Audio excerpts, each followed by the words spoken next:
So just the value of gardening. Hold on a second. So, what do you think the value is of having gardening in youth programs? It's a fantastic teaching tool. Gardening is a fantastic teaching tool because it can be, it can go across the subject matter. And you can teach mathematics through gardening. You can teach reading through gardening because children have to research the subject. Science through gardening. Of course, I mean, gardening is science. Children don't realize that carrots grow under the ground and that they have a green part. Children in the urban environment particularly don't realize that the different parts of the plant, and then you eat different parts of the plant. They don't know the history and the background. You can teach genetics through gardening. You could present a whole curriculum in your garden. And it's really valuable for the children. And what if youth had more exposure to gardening programs earlier in life? What kind of effect would that have on society at large? Let me think about that for a minute.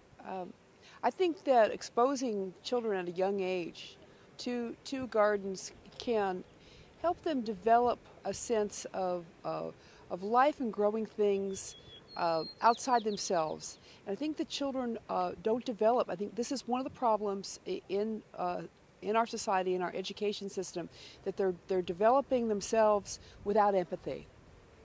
And it can help them develop an empathy for all the life around them, the fact that they can create an environment for other living things, growing things, animals. You can, for example, growing a butterfly garden to show them that it can attract butterflies, other creatures, hummingbirds, and they can create an environment for other life outside themselves. And it can be a beautiful and meditative, of course there's an aesthetic value to it as well, but not just that. There's tremendous learning value in a garden. What kind of support do you have at the administrative level in a school district or the city of Oakland in the creation of this garden at your school? Well, we are a charter school. Let me explain to you what a charter school is. It's a little bit different. We operate inside and outside the school system. We have funding we have state and federal funding, but we are only attached to the district through a dotted line. So we don't get a lot of district support. So we don't have a lot of support, a lot of resources for the charter school. So it's organize, what we do. Try to get help. Of course, our parents are very supportive of our program, which is really a benefit. These children, the school has been sold by the parents, and it's a choice for them. So they really they want their children to succeed. So we get a lot of support through the parents, through our administration and our staff. Very, very hardworking. You're not going to see them striking. They're not going to do it. And in regards to the plant giveaway today, it's in reaction to a whole litany of actions that the government, the PUC and the Port of San Francisco have taken. What's your reaction to the destruction of this 5 or 6, 7 year project? What's your initial reaction to that? The building a bridge that's redundant because they're only 200 feet away. There's an existing bridge serving the same purpose. Yeah, it's very sad. I'm very sad. It's a sad project here, taking away these plants and deconstructing this garden. But I think it's really interesting that this is happening on Easter.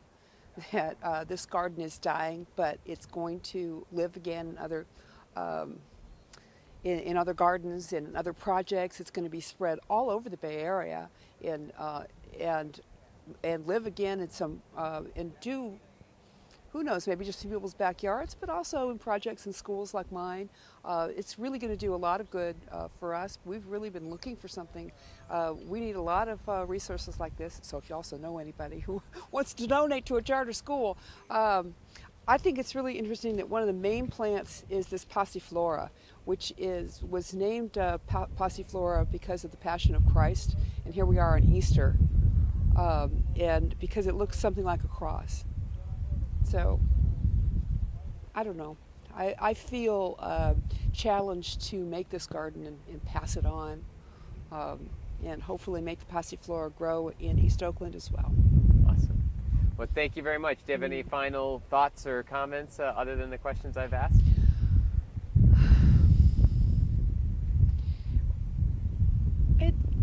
I guess just to add to that is that this is all part of the cycle of life.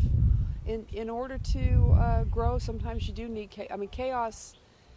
From chaos, we derive order from chaos, and a part of the deconstruction. It is a sad thing, but that's part of our whole life cycle and part of what we do. So it's a good thing. I don't want to sound like Martha Stewart, but it's a good thing. Okay. Well, thank you for taking time out. Thank you very much. Okay, thank you very much. Okay. This is what you do? This is your...